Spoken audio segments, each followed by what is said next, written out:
Hi, I'm Amber, and welcome to the Lone Star Keto podcast. Today, I have a special guest with us, Dr. Michael Pariser.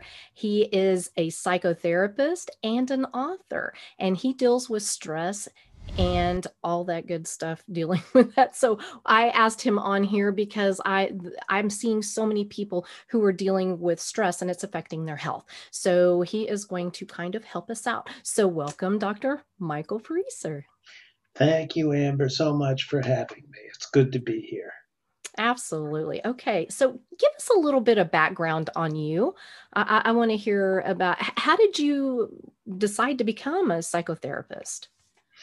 Well, I used to work in the movie business. I live out in Los Angeles, and I used to work in the movie business. And in the mid 90s, the evil people of the nation of Canada, are that monster up north. The government started offering these gigantic tax breaks to movie companies if they would shoot their movies in Canada rather than in Hollywood. And it was so attractive to the movie companies that they ran off to Vancouver and Toronto to shoot their movies with the one condition that they must hire only Canadian crews. And suddenly I couldn't get arrested in Hollywood, and my entire career basically disappeared overnight. And I needed to do something, and I didn't know what to do. And I tried playing professional poker, and that didn't work. And then I sat down and I thought, I am stressed. And talk about stress. I didn't know what I was doing. I was trying to write. My girlfriend said, "You're going to write us into bankruptcy." And so there was more stress. And I sat down, I thought, all right, what am I going to do? And I narrowed it down. I could be a chef because I love to cook. I could be a winemaker because I love good wine. Or I could be a therapist because I like listening to people and helping people. And so, to make a long story short, I didn't want to be a cook. It's too much hard work. And being a winemaker meant I had to move somewhere else. And I had a girlfriend. And I liked the idea of the intellectual part. And so I thought, okay, that's it. I'm a therapist. And I went back to school and I became a therapist. Wow, that's a big difference from movie therapist. That's kind of crazy. Yeah. Yeah. Well, it is. And it isn't, because the job I had in the movies was I was the production manager. So that's like middle management between the crazy director and the greedy studio and the neurotic actors and the salt of the earth grips, and I had to speak all those languages. I had to listen to everybody and translate from director to makeup artist and from, truck driver to assistant director. And so I wound up being able to, it was great training in listening, solving problems, communicating, and helping move things forward, which is what I also do as a therapist. Makes sense. I would have never connected the two, but that makes sense. All Mhm. right. Well, let's Can get I add down. one more? Can I add Oh, one more thing? In, absolutely. in, in fact, the thing that I'm about to do now, which has to do with kind of feeling your way through life, has to do with solving practical problems using emotional intelligence. So I got the practical problem solving from the movies and the emotional intelligence part from being a psychotherapist, and I'm now putting them together into a kind of approach to living that's a little different from the way a lot of people live their lives. That is very interesting. Okay, so let's talk about stress. I am seeing this more and more in my coaching that people are dealing with stress and it's affecting their health. And it's a well known fact stress does affect your health, physically, Right. mentally, whatever, all the aspects of health. And I want you to kind of go through some of the various stressful situations and and tell us how you would kind of deal with these things. And I want to start first with something that is just up in our face and has been for the last year and a half. You know where I'm going with this.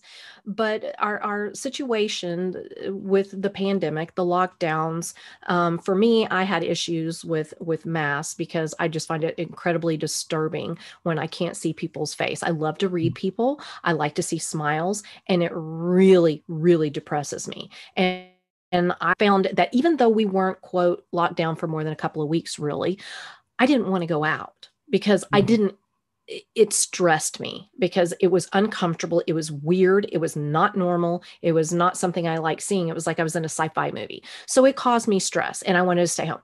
So how can we deal with this? I mean, a lot of the lockdowns are being lifted, but there's still a lot in place. And we still have the mask issue. And then there's stress over the should you get the vaccine, should you not? And not that I really want to talk about that, but I'm just talking about the overall stressful situation. Not, and also, like, things have shifted, like people are working from home. Let me just give you my situation so you can kind of get a story here. My mother lives with me. I keep my 2-year-old granddaughter, and my husband works from home. We have a 1,400 square foot house, and my mom has 1 bedroom. I have my little office here and a storage room, if you will. It's a very small room. And then there's a bedroom. So my husband works in there. So we are all home at the same time. I'm not used to that. I mean, I'm getting used to it after a year and a half. But how do people deal with all of this? What are some coping mechanisms to kind of help? Because it does affect our health. All right. Well, that's a lot of stuff. But let me start slow. I think that I can use some of what you're saying as kind of specific instances of larger issues. And then maybe we can circle back to the specifics themselves, and I can try to explain how I might approach them. Okay, perfect. So the first thing that I would say is a lot of stress comes from being in situations that you cannot escape. And you cannot escape the pandemic. You cannot escape the lockdown. You cannot escape the laws of the state or the town or the country. So if it says you have to wear a mask, then you have to wear a mask. If you can't go to the grocery store without a mask, then you must wear a mask. And there's simply no way around it, assuming you're not going to break the law. But this is actually a larger issue because there's lots you can't escape. You can't escape living in a house with a bunch of other people. You can't escape your mother's personality or your husband's needs for space. You can't escape the noise that a 2-year-old makes. And everybody out there has their own things they cannot escape. And so what makes things you can't escape so stressful? And what it is the emotions that get triggered. And in particular, negative emotions. So they trigger negative emotions, and there's nothing you can do about them. Okay, so let's take you and the masks. You're out in the world and you're in a sci-fi movie, and everybody is a zombie with a mask on, right? Pretty much, yeah. Yeah. And what are they looking for? Brains, right? They're looking to eat your brain. And in point of fact, they are eating your brain because the look of all these people is driving you kind of crazy. And you're going to have to ask, well, what are the feelings that you're having? You can say, I'm stressed, but stress is not quite a feeling. It's a biophysical state involving hormone release and some anxiety, which is. But what are the feelings you're having as you look? And I'm gonna think about this, Amber. Ask yourself, when you see this, when you're in the sci-fi movie, what are you feeling? Does it scare you? Does it? It's just funky. It's like weird. Yeah, right. It is weird. I agree with you. But what's the feeling you're having? What emotion does it Mm, trigger? And this is, so let me interrupt for just disturbing. a second. It is disturbed. You are disturbed. In what way are you disturbed? Are you scared? Are you No, not scared. angry? Just like Are you it's are not you normal. are you disgusted? Are you repulsed? Maybe disgusted a little if you want to get down to it. Well, Just saying. but I do want to get down to it, and there's a point that I'm making, which is if you can identify the feeling and you can tolerate that feeling, then you will be a lot less stressed out because you can't change the situation. What you can do is tolerate the emotion that it triggers. Hmm. I hadn't really looked at it that way. Yeah. Because it's never like the thing itself. Occasionally it's the thing itself. If somebody's got a gun in your head, okay, it's the thing. That's the thing. You could die. But let's talk about like the guy who's afraid of elevators. If you say to him, "Why are you afraid of the elevator?" You work on the 73rd floor of the tower downtown. You walk up 73 flights of stairs every day, and don't get me wrong, you're probably in great shape from walking up 73. But what if you're late for a meeting, and the boss is going to fire you if you don't get there on time? You have to take the elevator. And if you say to him, "Why are you scared of elevators?" He'll talk about they fall or you get stuck. I don't want to be trapped. It claustrophobic. But what is he really afraid of? When he goes in the elevator, he has a spike of fear and he hates the fear. It's his own fear that he can't tolerate. And the way a therapist works with him is to go little by little closer to the elevator, then pushing the button and into the elevator, and each time hearing the fear and relaxing until he can get in the elevator and tolerate his fear, and then he can use elevators. Hmm. You can go out in the world if you're not so creeped out because you can tolerate whatever the disgust, the repulsion, the fear, the weirdness, whatever it is. If you can tolerate it, you go, okay, I'm going to have to tolerate it until it goes away. And I'm okay with that. I find that really annoying that like my husband has that ability most of the time. I'm not saying he doesn't have his times, but he's like, well, I can't do anything about it. So why am I going to get, and I'm like, how can you just do that? It's like, I'm the one that's a little more high strung. He's the one that's just kind of chill back, like, well, what are we going to do? And I'm like, what do you mean? So let me introduce an idea because I'm actually thinking about doing like a podcast or a newsletter myself, and it's going to be called Feeling and Dealing. And in most couples, one person is good at feeling and the other is good at dealing. And you're better at feeling Oh, and he's better at dealing. And so it makes a nice oh, couple, but it's hard to like get on the same page. And so there are ways in which he will function better, like in a situation you can't do anything about, where you're feeling and you can't, I won't go out, I won't go out.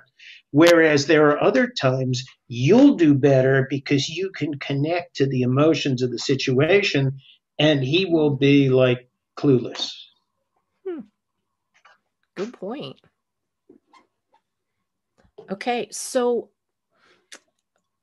I want to talk about kind of a serious thing. And this is something that I've been hearing more about. I've had multiple guests on the podcast who have dealt with past trauma. And I'm talking some serious trauma, like child abuse and Hmm. some really bad stuff. And one was actually abducted and kept for a while. We're talking serious stuff. That is serious. Like, how do you even begin to deal with that? I mean, obviously you can't, just give your whole thing or whatever, but what can a person do in that situation? Because that's going to keep coming back up and up. And it's a fact. The past trauma does, in fact, can make you physically ill later in life. Not just up here, but physically. Yes. Well, both, certainly. Yeah. Well, when you say what can you do you mean you as the individual who has been traumatized, or Yes. you as a therapist working with such an individual? Well, yeah, something they can do on their own. I mean, obviously, it would be a good idea to get some help to help work through that. That's a given. But what are some things that they can do to start to cope with the stress of all of that? Because that comes back up. They may not even really realize what it's from, but that stress keeps popping up. Mm-hmm. Yeah. So I want to see if I can broaden the question just a little bit. So people talk about trauma, and they talk about like discrete or catastrophic trauma, like you lived through an earthquake, or you were abducted, or there's specific instances of abuse or battery. Okay, but then there's also what we might call like micro trauma or cumulative trauma, where you just had you want to call it like crappy parenting disorder that we have all suffer from. And so so the issue, the way you kind of do it is you can't live in the past, but you can't forget the past either. So you have to look at the impact that it's having.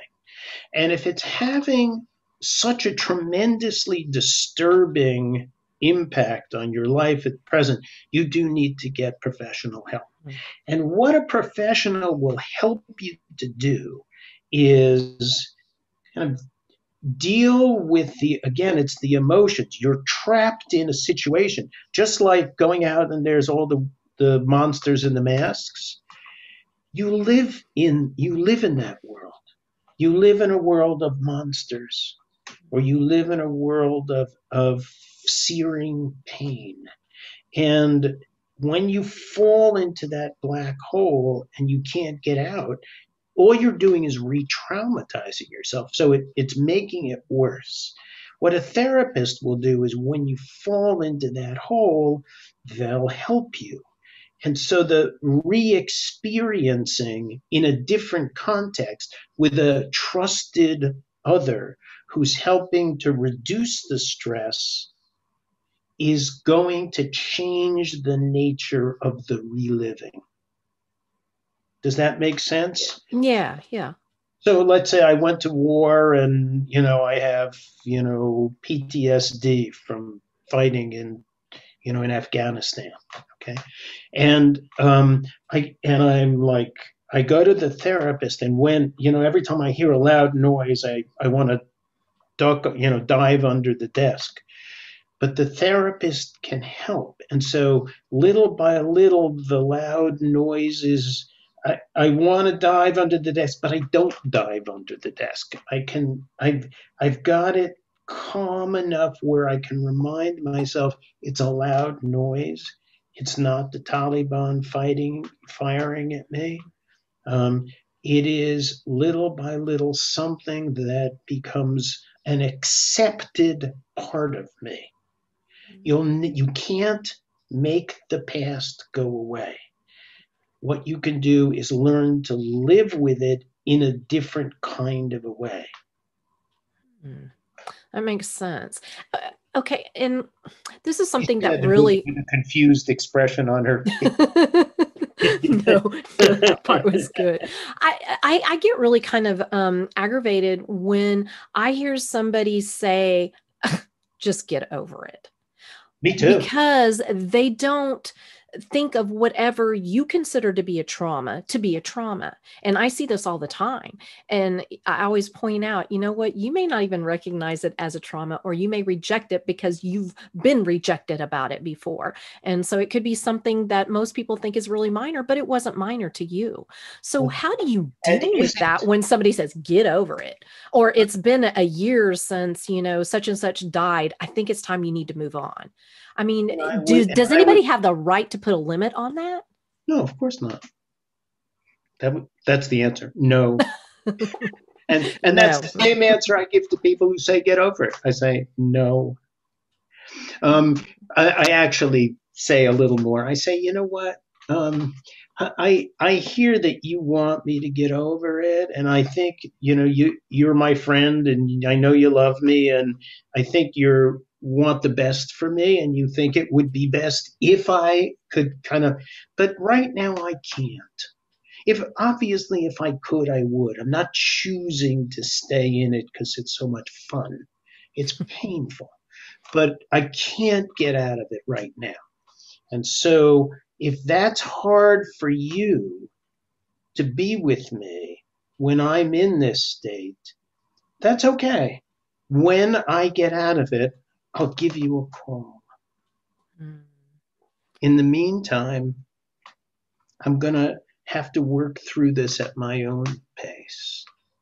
The pace that's right for me. I just don't think it's right for people to decide for you when it's been enough time to grieve or whatever it is to deal with the situation, because they don't really understand the trauma that you felt. Mm-hmm. It may not seem like a big deal, and it may not be a trauma to you, but there's a lot of stuff going on right now, and it always has. But I mean, especially right now, there are people dealing with these things. And a lot of my coaching is not about the diet. It's about things like that. It's the emotional, it's the mental aspect. And it seems to always go back to these little, like, micro traumas, some major, but more micro things that once they think about it, they're like, oh, wow, my mom used to blah, blah, blah with me, and that's why I look at food this way or whatever. And, that was a traumatic event for them. I remember being told, oh, do you really need those seconds? Yeah. Do you really need that second helping of mashed potatoes? Well, I still remember that. I'm 55. I was like, I don't know, 15, 16 when I remembered that happening. And that's stuck with me all this time. And it's not like it's ruled my life, but occasionally, I have those kind of flashbacks and I'm like, oh, where did that come from? So it's. The message I got was, you will eat everything on your plate and you will not leave the table until you. Yeah, that's our generation. I mean, that's what we were told. You don't really hear that so much today. And I did not do that with my kids, did not do that. And I don't do that with my grandbaby either. So it's just, I just don't think that's a good message to force just for the fact. And I always love the part, well, in other countries, kids are starving. My thought as a kid was, can we send it to them? Yeah. I have a box. I'll get a box. And some it's like, I would love to share. Really, absolutely. Okay, so some other thing. So wait a minute. So, okay. And I just want to get in on what you said, because it's so important. So when you're doing your coaching and there's like the emotional stuff, it seems like there's two parts to the emotional stuff. There's the emotional stressors of whatever their past or present is. They're getting a divorce, or they are they just got a promotion, or they just got fired, or they lost money, or they won, whatever it is. And there is also the emotions of food. So it's the intersection of life emotions and food emotions that trigger eating issues, whether the issues are binging and gaining weight, or purging and being anorectic. And so if you're thinking, everyone out there, if you're thinking about this, you can start to work on both. And in a funny sense, it's actually easier to work on some of the life emotions, because they're non-specific. And if you can tolerate the emotions, often you don't have to resort to food issues to solve life problems. In other words, you don't have to eat to soothe yourself. You don't have to eat to feel better about yourself. You don't have to eat to get yourself out of a depression or to reduce your anxiety. If you can tolerate some of those other things, like, I'm pissed off that guy did this. Okay, all right, yeah, that's right. And I have every right to be pissed off. And you know what? I'm not going to shoot him, although he probably could use some shooting.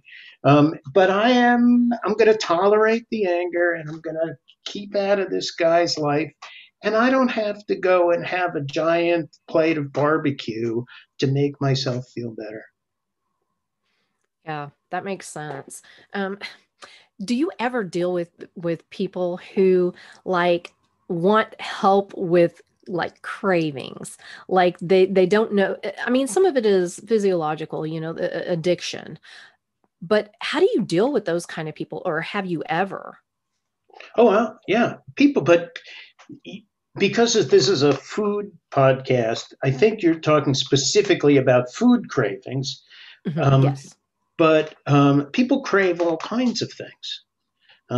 They crave playing golf. They crave going to massage parlors. They crave, whatever it is. And what I do is, the way I think about it is this: the craving is a craving it's a search for a solution to a problem.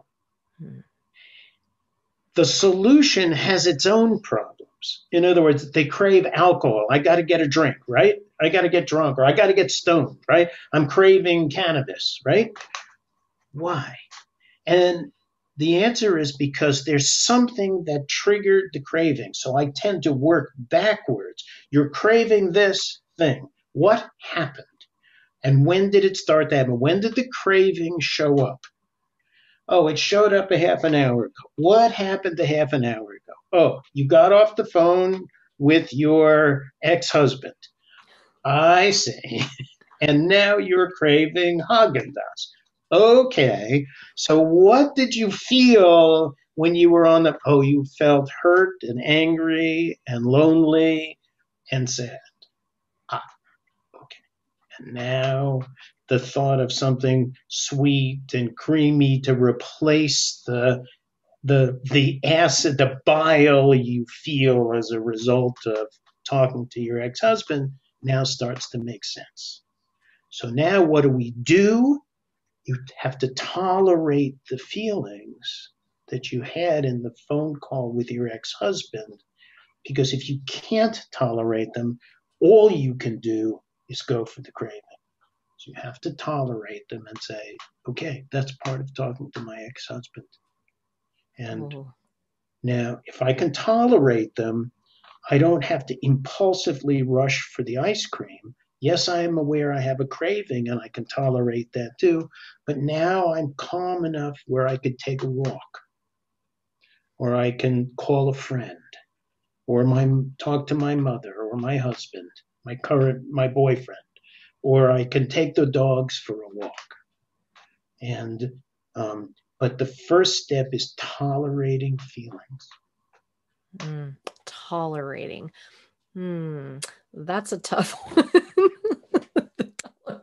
And I don't mean tolerate it the rest of your life. Feelings come and feelings go. So I'm going to tolerate the frustration and disappointment I feel every time I talk to him because he has a new boyfriend. Ugh. And I don't have a new husband, right? Or he has a new girlfriend. Maybe he came out, he's gay. I don't know. That makes it easier. But maybe he has a new girlfriend. He has a second wife, and he seems happy. And I don't have a new boyfriend, and I'm lonely. Those are hard feelings to handle. And it's pretty easy to start craving, ice cream or cookies or drink or smoke, cannabis, whatever it is. Crave it, right? Because of tolerate it until they go away. It could be a half an hour, it could be an hour, it could be a day. But eventually they're going to die down and get replaced by other emotions. Mm. So is this similar to like a physical addiction? I'm assuming it would be handled a little bit differently, but there's a difference between like you're angry or you're upset, so you're comforting yourself. That makes sense. But what if you're actually physically addicted, like you are with drugs, like you are with sugar, carbs? And I know people will argue with that, but sorry, you can be addicted to them. Sorry. Right. So the difference, the first one, these cravings, for whether it's for eating or for sex, or for some activity, or I gotta do yoga. I gotta do yoga right now. Whatever it is, those are what I call compulsions, as opposed to addictions. And addictions have a lot in common. The difference is that compulsions almost always are responses to specific events, whereas addictions take on a life of their own because there's a chemical dependency involved. So the craving for alcohol or drugs might come from your brain chemistry. When it gets down, the dopamine gets down to a certain point, it's saying, give me opiates, give me alcohol now. And that craving in an addiction is triggered internally, whereas a craving in a compulsion is generally coming from your relationship to the world. You could be lonely, but that's because nobody's around. You could be hurt because somebody said something bad to you. You could be angry because somebody cut you off, or somebody did something, mean to you. And so that'll trigger those cravings. Makes sense. I deal with that a lot. Mm. It's like I said, most of my coaching is really not about the diet. A No, few it's about the questions, emotions. but yeah, so much. And being that I spent 40 years of my life dealing with multiple things and finally came out on the other side after 40 years, I am very That's all? aware. Only 40. Just 40, no big deal, Really? That's So, how the Israelites took to get to the promised land. So you must be one of them. oh, well, there you go. Exactly. I You feel a made it. bond. I feel Congratulations. a bond.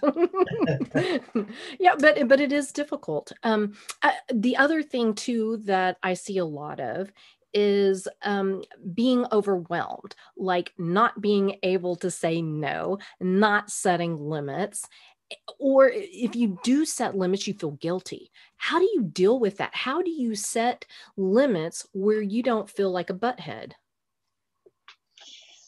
You might not like this answer. Oh no. Oh, yes. The answer is, you don't get a free pass.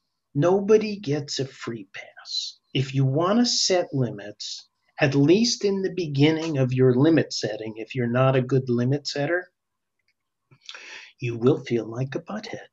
Why? Because you are saying no to somebody who wants you to say yes. So you may be disappointing or hurting another person. And if you're a good-hearted human individual, you don't like to hurt other people, but you're going to. And there isn't any way around it. And you may feel guilty. You may feel ashamed. There isn't any way around it. The alternative is to never say no and just give everybody everything they want all the time without ever setting any limits. That doesn't work either. Right? The first one works. You just have to get used to it. Over time, you'll feel less and less like a butthead. Over time, you'll get to do it better. There are better and worse ways to set limits. And when you set limits, you will feel better about yourself. Yeah, I'm in the process of learning. I'm Okay. getting a little better. I'm not great at it, but a little better. I'm one of these people. Sure, I got you. And then I'm like, oh, good God, what did I just do? What did I Right. agree What did I just say to? yes to? And Exactly. then the stress. And then my Because now husband's you over have to there do it. going, why'd you do that?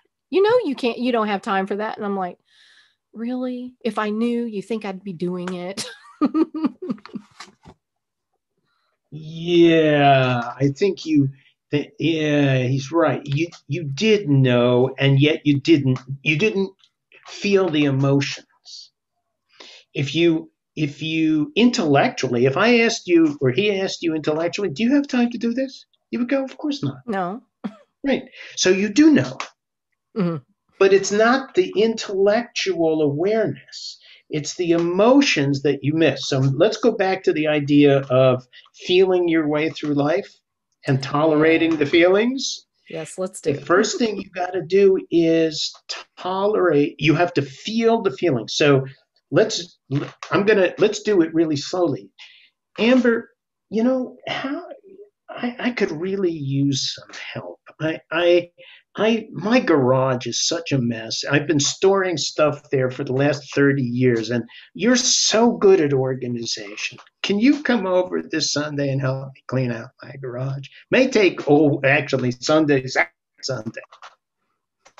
So I now, got to do my hair. I got to do my hair. right. So the first thing is to feel the feelings. What did you feel? You know you don't have the time. So what did you feel?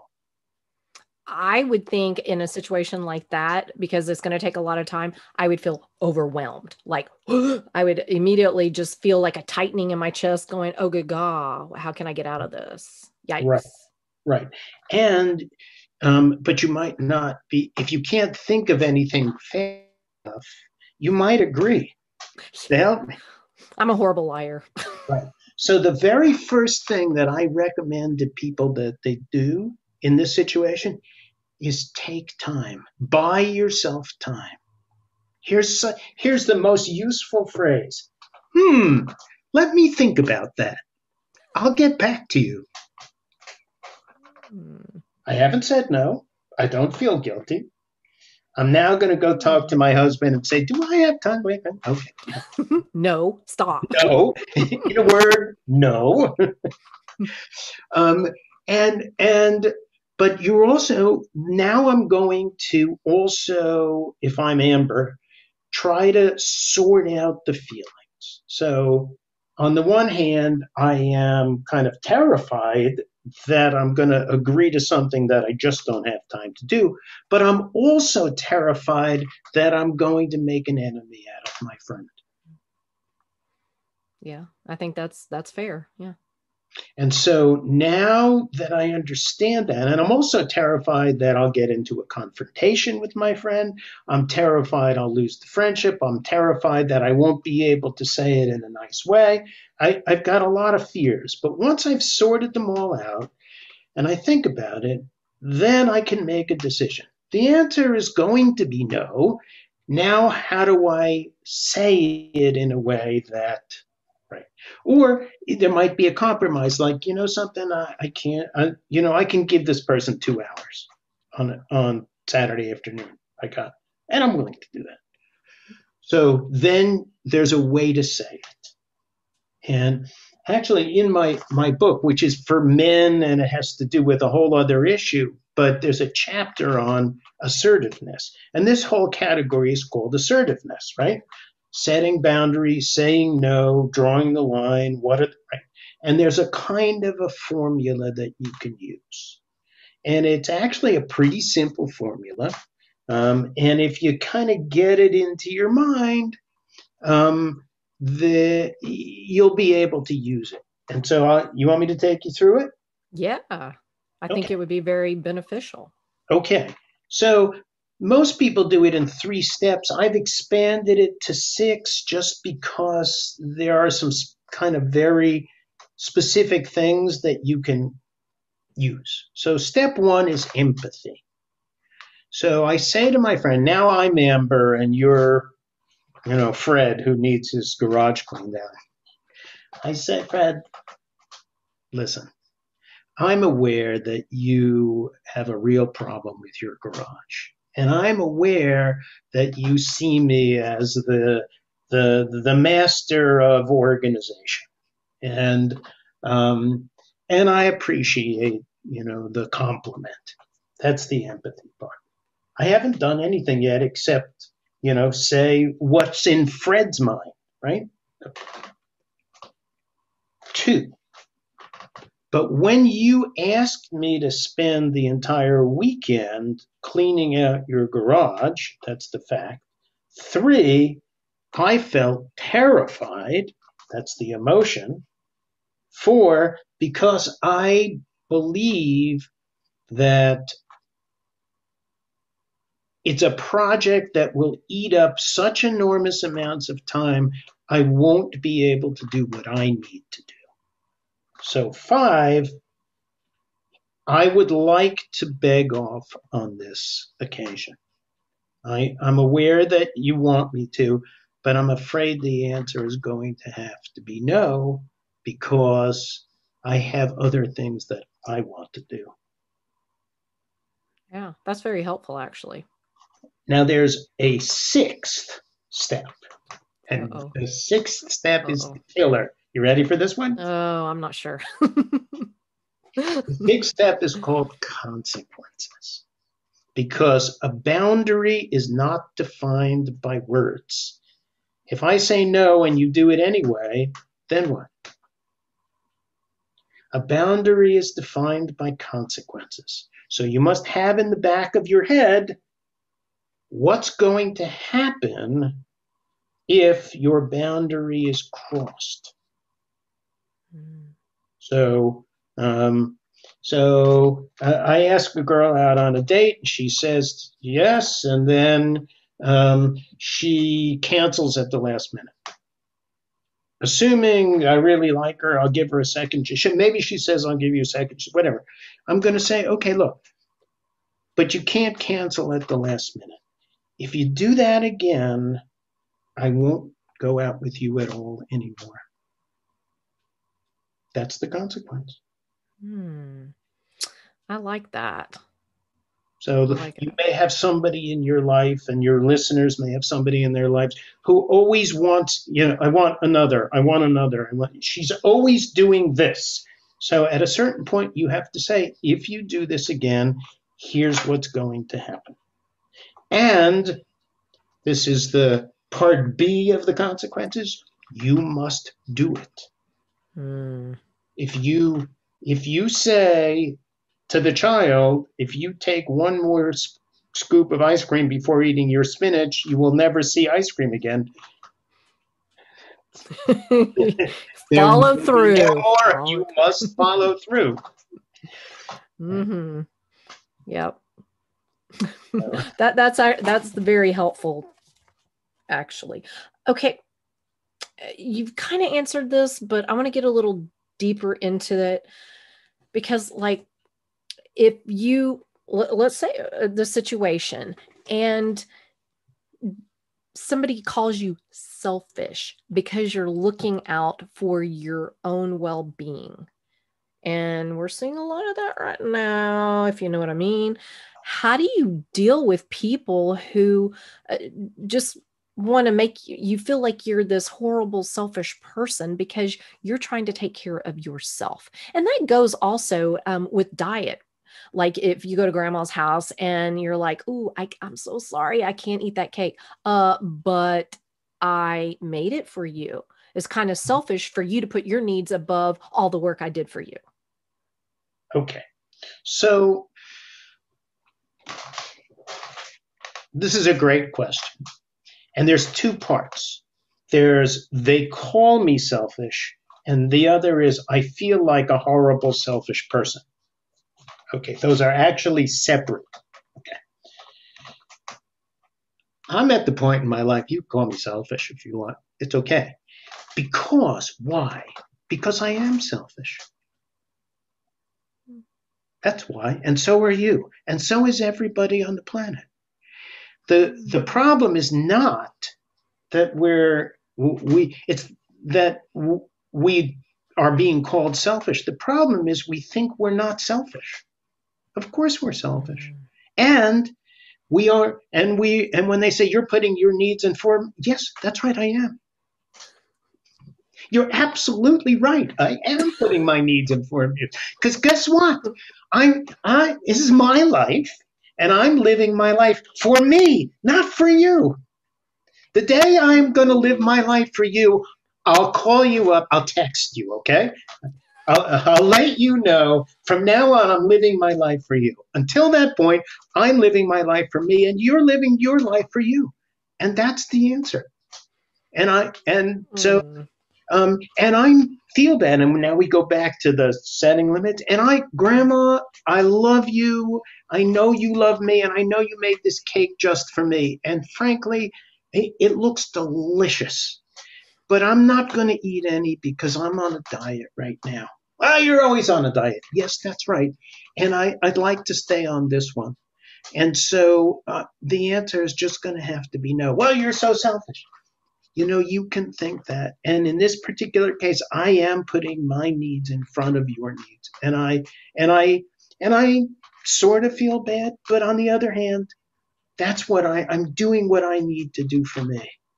And by the way, Grandma, assuming I was feeling feisty that day, I appreciate the spirit of generosity, but she says you're always on a diet. You know I'm always on a diet. Why did you make a chocolate cake for me? What possessed you to do that? That's you putting your needs in front of my needs, Grandma.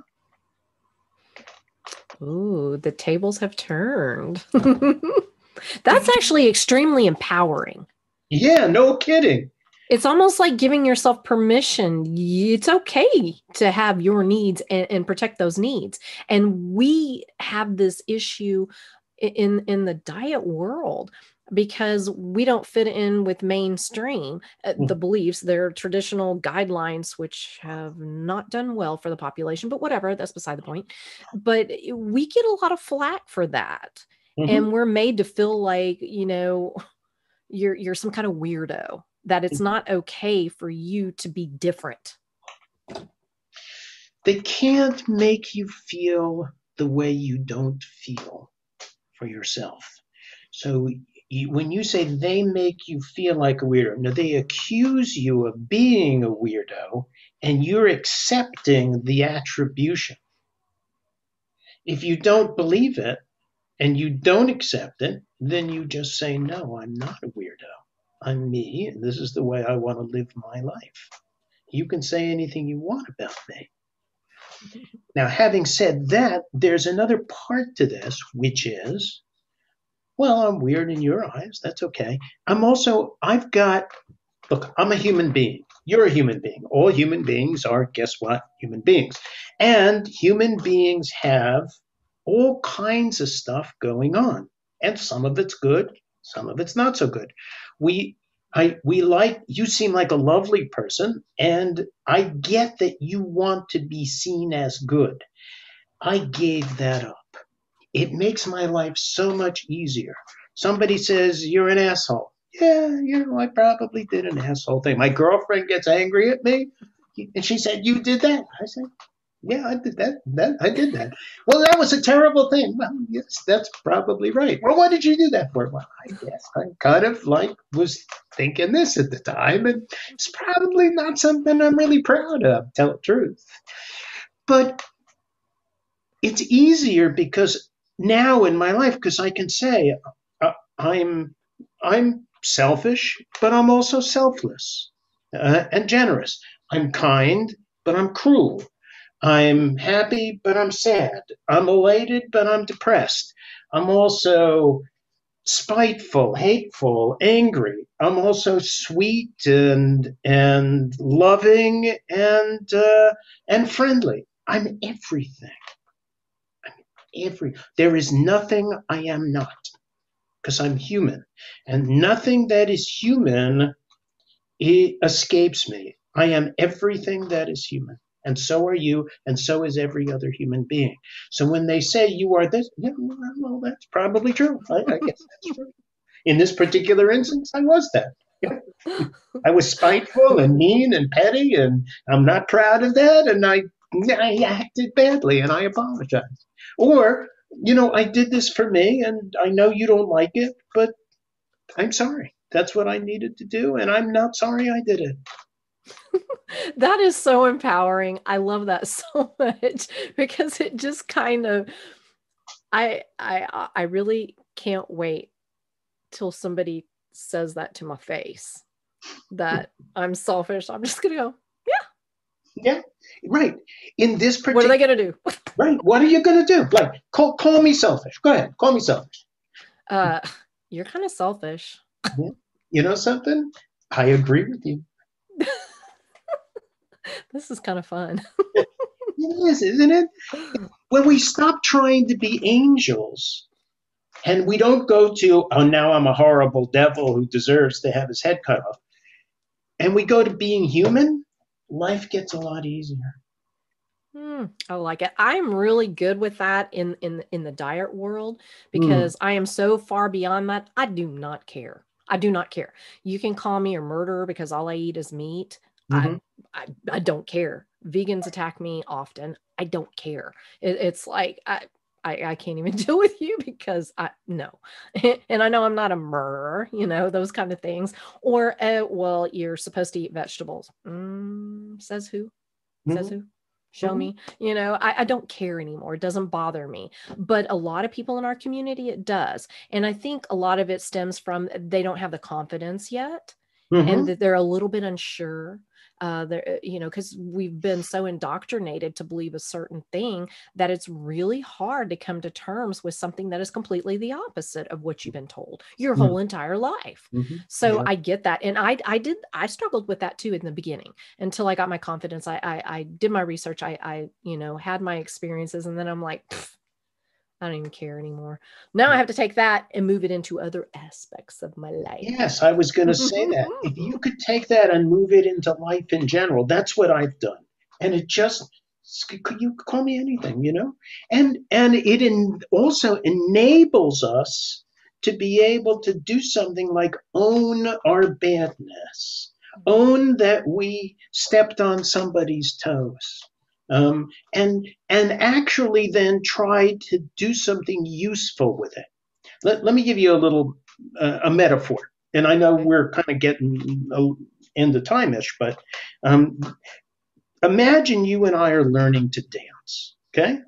And I stepped on your foot, and you scream, ah, and you say, you clumsy oaf, how could you do that, right? Okay.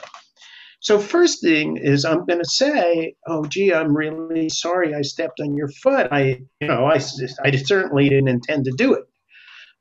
But let's take another step. I'm okay with it for a while. I'm actually okay with it. Why? How do we know that my foot was in the wrong place?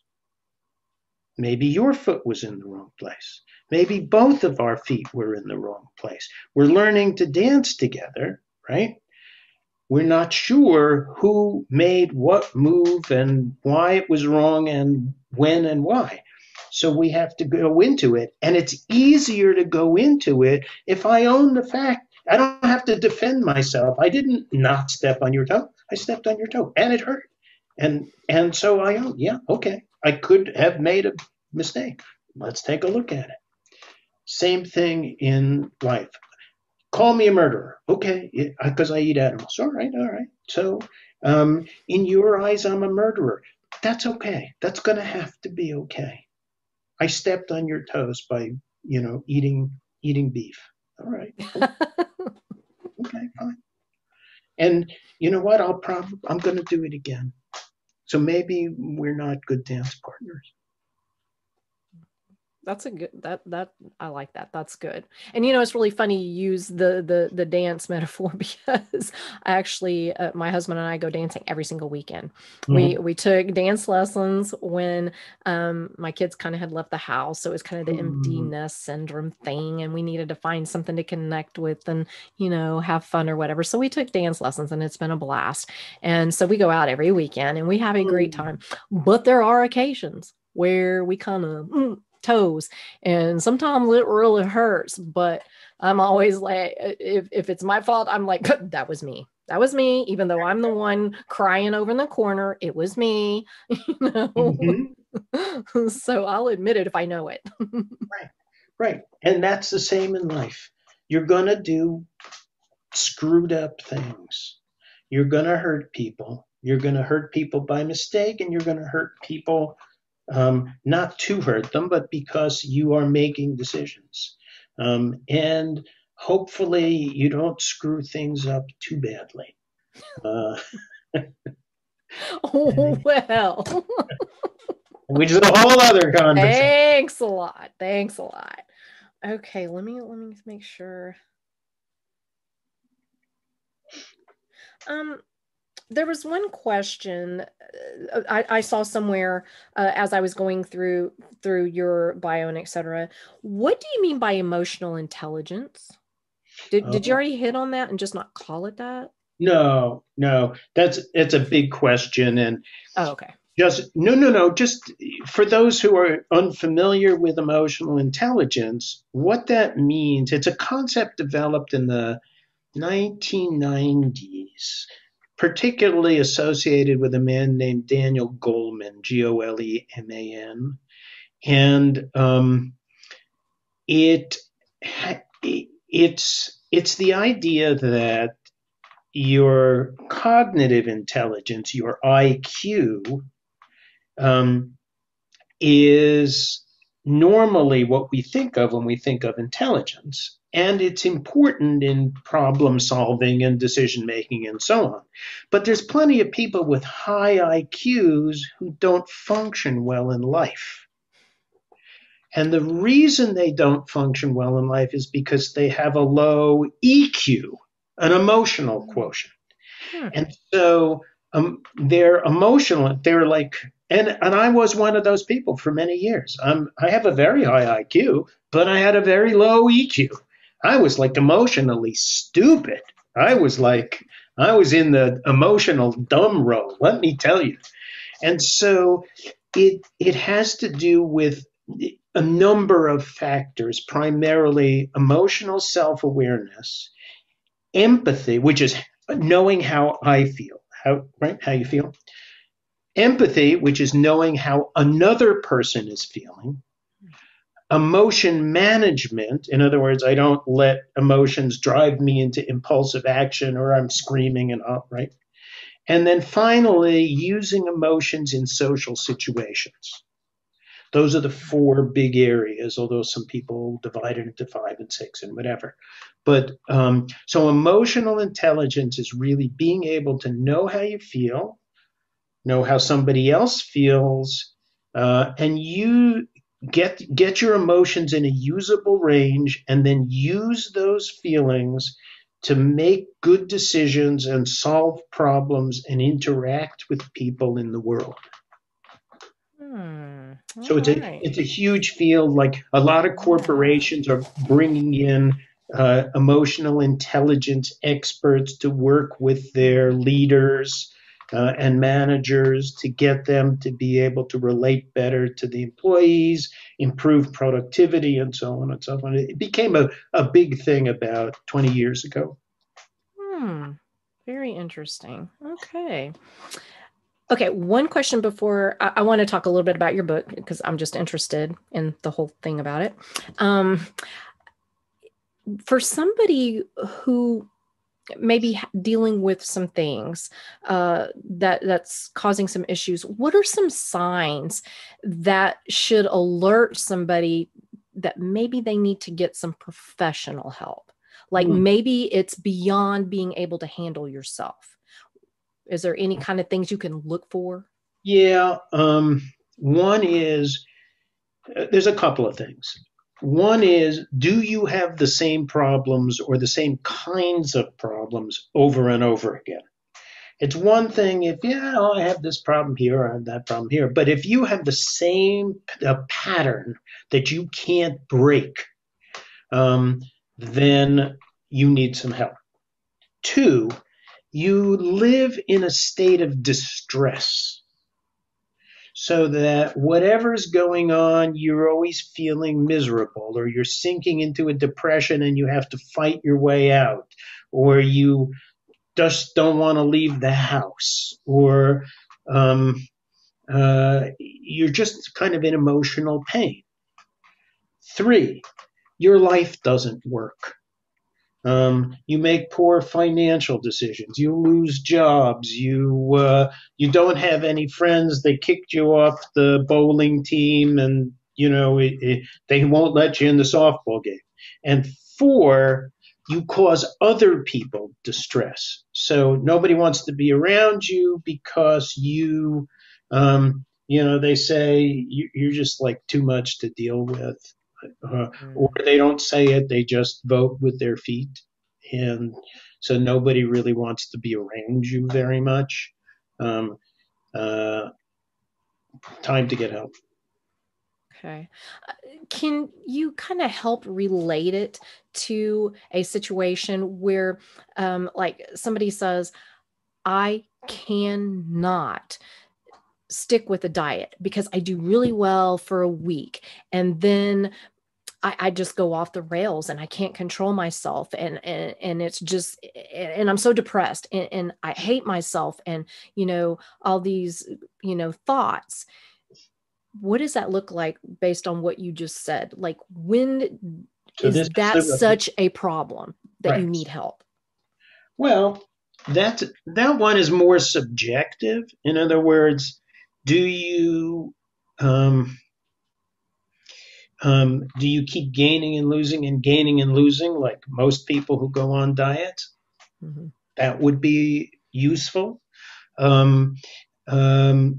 If you keep trying and fall off the wagon in a week, you need some help.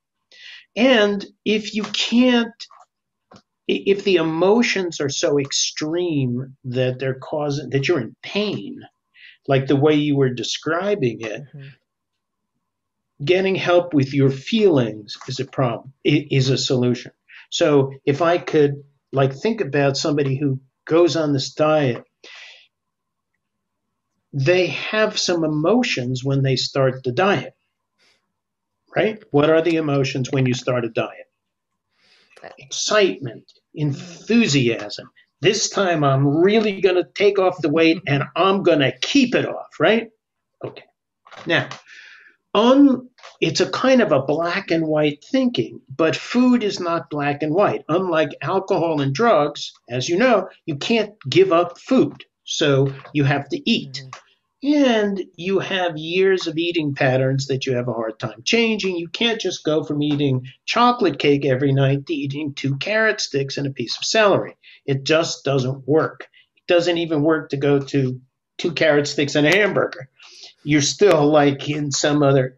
And so there's a kind of an all or nothing quality. I will be perfect on my keto diet, and I will get to, when I piss on that stick, boy, the thing is going to turn. Ketones. Right. Yeah. I'm in ketosis and I'm staying that way for the next year. No. So you got to move out of mythic thinking and into human being. Mythic thinking is, I'm gonna do it. I'm gonna lose all this weight. I'm gonna keep it off, and I'm gonna live happily ever after. Human being is, well, look, I've tried before. It's hard. It's going to be hard this time. It's going to be hard to sustain. I'm going to do what I can. I'm going to get a group or join a group. I'm going to do the things that are going to help me. Maybe I'll get professional help, and I'm going to put on my backpack and my shoes, and I'm going to trudge slowly up the mountain. I don't have wings. And so when I have a relapse, I'm going to minimize the damage and keep going, as opposed to, If I have wings and something happens, I crash to the ground. So those are the emotions that you want to get help with. Perfect. Okay, the last question. How did you put it? Mr. Nice Guy, is that it? About your book? I want to know, number one, what do you mean when you say Mr. Nice Guy? Is this the guy that you always hear about as being the doormat? That's the one. Okay, all right. I had a feeling that's probably what you meant. Talk just a little bit about your book and how that came about. I am genuinely interested in that. Okay, so here's my book. Nice. And it came about because I was a kind of a doormat myself. Doormats come in different varieties. You know, there's sweet little doormats with flowers on them, and then there's doormats with that say, you know, fuck you, but go away. I was one of those. I had to, like, you know, because I'm kind of oppositional. There's bad boy, like, all right, so the nice guys are all the same in one way. They're organized around the idea of making other people happy, putting other people's needs first, and thinking and never thinking about them, never being selfish, right? And with the idea that if I put other people's needs first and make them happy, I will get everything I've ever wanted in life, especially all the love I've ever wanted, and I will live a problem-free existence. And it will all come to me without my having to ask. Well, you know how well that works, right? So it doesn't. And I read a book called No More Mr. Nice Guy by a man by the name of Dr. Robert Glover. And he just kind of nails this syndrome. I mean, people read his book and go, was he following me around taking notes? Like, how does he know so much? But this is a thing. This is a thing that a lot of people suffer from, men and women. But there's an expression, people pleasing. And that's what this is about. But this is the male form of it. Mm-hmm. And I went through a workshop with Dr. Glover, and then he became a friend of mine. And over time, what I noticed, because I started treating men who suffer from this, and they all said the same thing. We read his book. It's brilliant. It nailed, like, it's me. But what do I do about it? And his book has some exercises, but they're kind of not really fleshed out. So I said to him, Robert, look, you need to write a workbook for your book. And he said, I don't want to. I'm a nice guy, right? Now I said, no. I'll tell you what, I'll write it with you. And he said, I don't want to. You write it. So that's how I wrote the book. So I wrote the book, and it's a combination of his ideas plus my experience working with men like this, plus some ideas from a book called The Hero with 1,000 Faces. So there's the idea of the hero's journey. So it helps take nice guy doormat, Mr. Nice Guy doormat, people-pleasing guys, and turns them into men of kind of substance who can say, yes, that's right, I'm doing this. This is what I want. This is how I feel. This is what I choose. This is what I'm going to do. They can look you in the eye and tell you the truth. Nice. I like that. So how long did it take you to write the book, just out of curiosity? About 1.5 years. Oh, okay. All right. Very cool. I was a romance writer, so there you go. Quite different, but yeah, I'm kind of one of them happily ever after kind of people. I find that doesn't work. Right, doesn't work very well. Yeah, because what do you do if you're supposedly happily ever after? What do you do when something bad happens? It really kind of punctures things.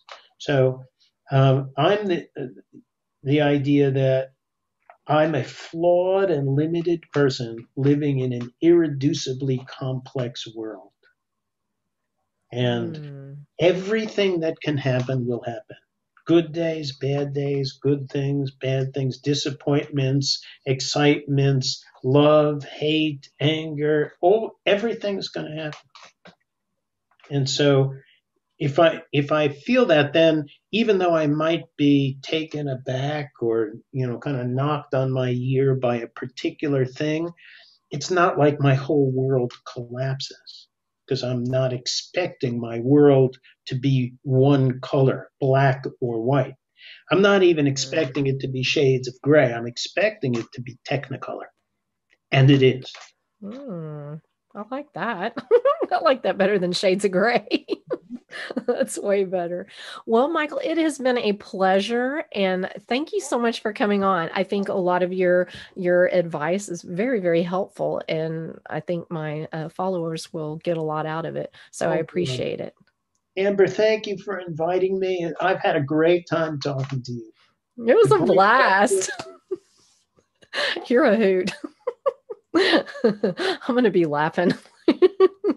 Again, seriously, thank you so much. And hey, while y'all are here, subscribe to my channel, and I will have all of Michael's information below and a link to his book if you're interested. So, okay.